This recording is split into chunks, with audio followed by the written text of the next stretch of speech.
Hello, my next guest is Nick Harrison, who started his own company, Harrison 360 Wealth Management, to help executives feel positive about their financial future. He shares why he has become a trustee of a charity and what his vision is for a sustainable future. You're listening to Impactful Billionaires, the podcast with the UK's top award-winning social entrepreneur, Nayesh Kwatitso. Why not be part of the club transforming lives and join us on Patreon? If you would like to get in touch, email impactfulbillionaires@gmail.com. This is a For the Now media production. Yeah, so Nick, thank you very much for taking time to come and talk to me. I always get confused with people calling it an interview because I think it raises anxiety. For me, it's just an ordinary chat. We're just going to have a chat. A lot of people get so anxious and so nervous about it because I said I should stop calling it an interview. But it's an absolute pleasure to be invited on. Thank you. No, thank you very much. So, could you just start telling me about what you're doing at the moment? What are you focusing on in your business, in your life? Yeah, absolutely. Yeah. So I am a financial advisor. I set up my own financial planning and wealth management company, and my goal is to help business owners. I can offer advice to anyone, but my focus is on business owners. I just find it's a sector which is often overlooked, and you find, having spoken with a lot of business owners, they're there at 11 o'clock at night on Google trying to find an answer to something. And I just think actually there's support out there that can help business owners now. That could be from they're just starting up their company and need some help around how to be as tax efficient as possible, through to starting a pension, all the way up to succession and exit. So yeah, that's where I specialize, in trying to help business owners to they can run their business, and I try and help with the financial side of things to make sure that they can be successful. Yeah, there's such a need about it. As I was saying earlier on, business owners and founders, there's always just an assumption that they would know what to do, but there's so much that's which they don't know. Just because they're business owners or founders, they really need your help. And what I really do think that it's just such a fantastic whatever service to provide, and to really focus on business owners and founders. I think it's just amazing. And actually, in my own world, I've never really had people, financial advisors who specialize on this. They normally start the conversation around your personal stuff, not your business stuff. And it's just having that somebody who can just guide you through. It's a mindful starting a business. It's a mindful running a business. And once you start running a business, you don't have time to find out what the latest this and what, and also, the tax world and structures, it's moving all the time as well. It's changing. Government changes the policy, government, you know what I mean? There's been all sorts of things which can change as well. So yeah, to keep absolutely all that, it's just a nightmare. Yeah, absolutely. And you start your business because you want to make product A and sell it, or you want to provide service Z or something. You don't start a business to understand all these other intricacies, and that's where some help and guidance can be really valuable. Definitely. I can't be a tax expert. I can't be an accountant. You know what I mean? I've got a gift in whatever I'm providing or what gadgets I'm making. That's my gift. And so, yeah, you need that level of support, almost like, part of your team, to support you to do what you know best as a business owner. Yeah, absolutely. That's what you a bit there as a coach or an advisor maybe, or something like that, just to help with them. Yes. That's just, yeah. And being I've been in business for over 40 years. Being a business owner is a lonely journey, extremely lonely. And to have that level of support is just fantastic. It's almost it's priceless, really, that level of support, because it can be very lonely, especially if you're by yourself running a business by yourself, and you don't have a partner, you don't have a business partner to share the burden. It can be extremely lonely, and I have got a lot of empathy for that, because I've been there, where I've run my own businesses by myself. Yeah, absolutely. Yeah, it's just I can totally resonate with that, and I think finding other people in similar circumstances, just to have a coffee or a chat with, or something to share your story and listen, and it helps, because at the start it's very hard starting a business up, and it can be a lonely journey if on your own. Yeah, it can be very lonely. But looking back on your life and where you are today, is there a moment in which you thought, this is, I really would like to help, this is my purpose in life, this is my big why, to help other people and make, difference to their lives in this way? Or, well, is there a moment, or it's just a gradual process from training or being whatever? Some people, it's through their qualifications that they get themselves doing what they do. A couple of things that, if I think about it, one, I've always found more enjoyment in helping others or giving than in receiving. And like, even on a basic level of at Christmas, I get more enjoyment watching others open presents than I do of opening my own. Yeah, it's easy to give, isn't it? Yeah. It's not to say I don't like receiving presents, I do, but I get enjoyment out of that. And so I've always tried to find work or do something where I can bring that level of enjoyment into what I do. And a number of years ago, my wife and I, we've got busy lives, and we got two young children, and thought we should just check if we're on track for where we need to be. So I saw some financial advice a number of years ago, and it was good. It was good. It sort of ticked the box and said we're doing the right thing. It gave us some ideas about other things we should do, and I got a connection. But there was no long-term relationship in that advice, and so we moved on. And I just thought, actually, I got a lot of value from the advice, but I'd like to work with people who are there all the time to help, and not just a one transaction. So that I thought, right, I'm going to start my own business up. I'm going to start up a financial advice company, and I'll focus in on the people I really want to help. But it's not a once-off transaction. I'm looking to build a long-term relationship and be with you and support you all the way through your journey as we go. So it was those sort of things, I think, that really joined together to help. Oh, that's fantastic.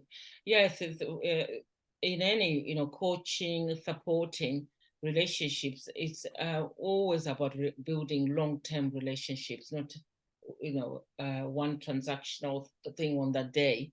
Yeah, so that's really, and it's really quite interesting that you thought about it before you started it, that this will be add value to somebody's life, to have it on a long-term basis, because of your own experience, that you would have wanted appreciated more, a long-term relationship. Because also, a business and people's progression, especially if they're starting, their situation changes as well as time goes by. They need different kind of support. A startup needs a different kind of support, one with exiting. Yes. You touched on earlier. You're a business owner, and the journey of a business owner, it goes up and down. Yes. So it's not providing stagnant. Advice at one point, it needs to change and adjust and tweak as the journey adjusts and tweaks, and I think that's where the real value is, in that long-term partnership. This has happened, right? Okay, let's look at this. Or unfortunately, this has happened, right? We need to adjust. And it's that relationship. Yes. No, definitely. I really understand that. And as I said earlier on, I've been very fortunate to have he's seen all my children for 40 years. I've had a financial advisor, and you know what I mean? He's been through all the ups and downs with me. And it's so valuable. I can't imagine that relationship just being a one-off. I think I was looking for key personnel insurance or something. Well, that's when I got introduced to him. and I can't imagine just being at one-off transactional issue. It really needs to be long-term, and to really add value and to understand. So now I don't have to explain my situation; he knows it all. when when there's changes or there's something awful has happened, like death, or it's been all throughout my husband dying and stuff like that. Yes. And often it does start with I've got a specific need, key Yes. person, insurance or Mhm. a pension, but actually the holistic advice Mhm. of understanding the person end to end and then supporting the family through the ups and downs of family life as well is hugely important. And Yeah. Yeah. I just think that's where a really good financial advisor can add a lot of value. Yes. So, what next now? What are you thinking of doing or planning on doing next coming year or so in your life and in your work? Every child deserves a loving family, and that is why I founded Banya Fostering, an independent provider, in 1996. In the past 24 years, we have grown to become one of the largest agencies in the UK. We thrive to support carers and empower children, providing opportunities for brighter futures. Have you ever thought about supporting a child that needs it most? So far, we've helped more than 7,000 children in our care.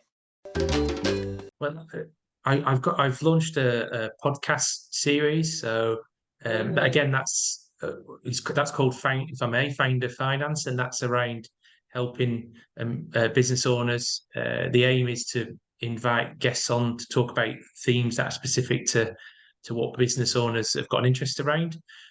So I'm looking to continue to build out that podcast and Fantastic. create that support, and then Mhm. just continue with the business I've got. You start locally, you start to help in your local environment, and then your network starts to grow, and Yeah. you then start to Yeah. help clients across the UK, etc. So it's to continue Yeah. to um, To to grow. support from that perspective. Yes. But back to the why. I want Yeah. to enjoy life, so it's having Yeah. fun along the way. It's making sure I've got time for the family. I've got two young children. It's making sure I can go and watch them play football and those things. So it's that balance of it all Yeah. together. You need to have a balance. You need to enjoy it, or you've got to live. Yes. Yeah. That's ordinary things. They need time and your attendance to them, and because that's life. Um, so, in terms of the podcast, I really like the idea of your podcast, looking really about the business owners' issues which comes up for them. And sometimes somebody is just struggling with something, and it's discussed in your podcast. Um, so, are you planning on marketing so that you have a bigger audience, so that it's listened by more people? I'm in the sort of, what do we know? That's 5 or 6 podcasts in that Yes, I'm launching them every 2 weeks. yes, I'm doing all the organic marketing through social media yes, yeah. and asking people to recommend it. And yeah, I'm hopeful that the listeners, it grows over time. It's Mhm. what I really want is, and where it works is when actually I get some of the listeners coming back and saying, "What about this? Could you do a podcast on this?" And I've had a couple of those Oh, recently, and then that's I think, fantastic great, feedback, isn't I've it? got engagement and interaction. Yeah. Yes, it's just, yeah. Because sometimes you think, oh God, maybe nobody's even listening to my podcast. And when Yes. you get, that's just evidence, isn't it, of the feedback. It's just fantastic. And them asking a topic, and they might want to talked about, and finding guests to come and talk about it, or specialists about that particular topic. I think it's just, yeah, business, whatever issues, challenges. There's so many of them, so it's good for you to have this agenda, have it on the agenda throughout your podcast, and Mm. there might be people listening to it, or nuggets from your audience, from your guests, who you might not know, and they went away and said, oh God, that's really helped me. with my business or That's whatever the topic was. it's entirely the aim of them is hopefully there's a nugget of information there that's Yes. helpful to the listeners. We did one on family office and some of the feedback on family office. Wow, I didn't even know what a family office was. I really Yeah. understand. Oh, wow, Yeah. so that was an interesting one. And then recently we did one on preparing to be successful when you sell your business. And Yes. Yeah, people. often you find people are thinking, I want to sell my business and thinking I'll sell it in the next 3 or 4 months. The sale of a business can take many years. And so Yeah. it's thinking and preparing many years in advance for it. Yeah, you need to prepare Uh, for it. You can't just do it tomorrow. that's right. Yes. Yeah. Yeah. Yes. Um, Oh, that's just fantastic. So if anyone is listening to this chat we are having, what kind of in terms of how you got yourself where you are, your why, what's the kind of I'm always asked number 3. I think it's a good number. 3 things you can give as tips of them to think about or to work with or reflect on, because I'm always thinking, especially starting a business or running a business, people, it's you can actually be quite overwhelmed, and you don't even know where to start or how to manage the operations when you're so dug in there. yeah. Why? Let me think. 3 things. I think the first thing, go back, starting your business. It's a roller coaster, and it can be a lot harder than you think it's going to be. Yeah. And therefore, make sure you understand why you're doing this in the first place. Because in those times where you are there at 11 o'clock at night, you think I've been going since 6 in the morning, and there's nobody else who can help you apart from you to go with it. If you can connect back to I'm doing it for this reason, it makes those times easier. So I think be really clear on what your why is and your purpose, Yes. because it is a roller coaster to start your own business, and Yeah. Yeah. connecting back to it would be my number one.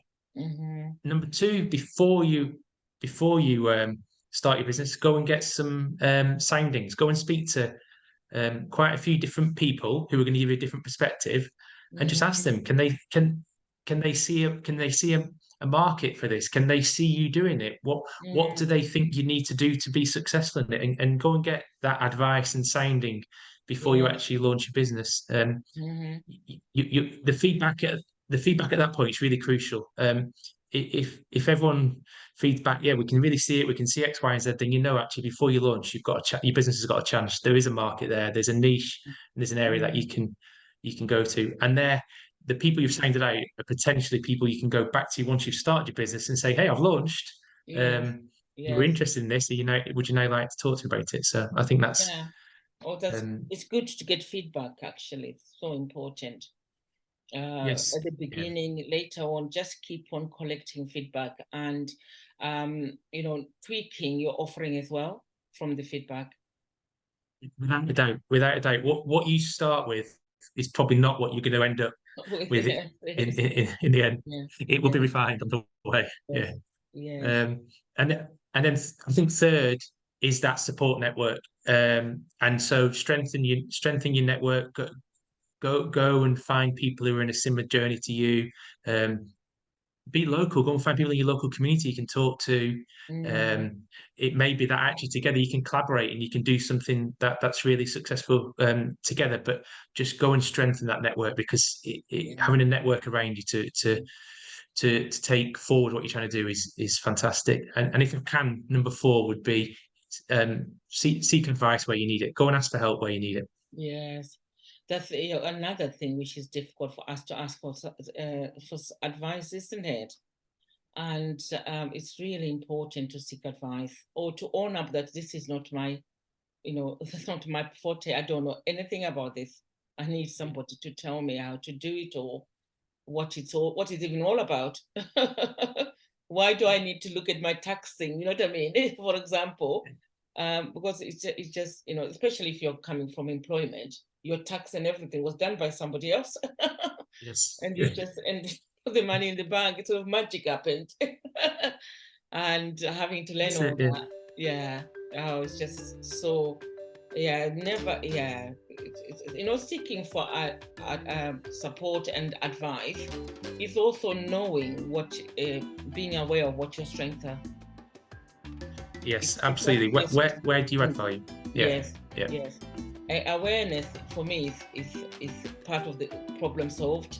Once you're aware of something that I don't know about this, when it becomes dangerous is when people are not aware that they actually need help. Yeah, that is, you can get yourself into a really tricky situation. Yeah, absolutely. And I think focus on where your value is. Yes. If you think about myself, when I first started, you're trying to do everything. Yeah. And then actually you're like, well, I'm not a marketeer. So you can go and ask for some marketing support, or, my value is better spent over here. So find out where it is and focus on that, and allow others to support you with the other bits of it. Yes. It's really focus on your strengths and really leverage them and go for the bits, good. You need them,